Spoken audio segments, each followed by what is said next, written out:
Be proud of where he comes from, where his ancestors are from, proud to say, yes, I am of Muslim faith, and yes, I'm an American, Arab American, all those things I think that are really important and make us the country that we are here.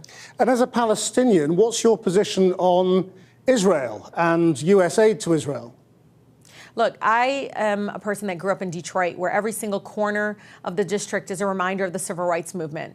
If it's not pushing back on corporate greed when it came to segregation, when it came to access to quality jobs and all those things, I can tell you when I was 12 years old, I sat there with my mother when she was shifted into a line with all the other brown people and then all the other folks, you know, mostly citizens of Israel in another section.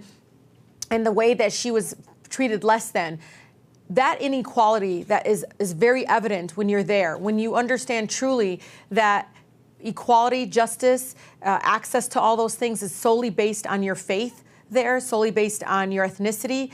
To me, you were never going to get peace until we start talking about integration. And so we start talking about, you know, instead of walls and checkpoints, talking about how we can connect people. And that divide will decrease. So many of us are so much about let's choose a side. Well, I'm for equality for all, for making sure every single person there has every right to thrive.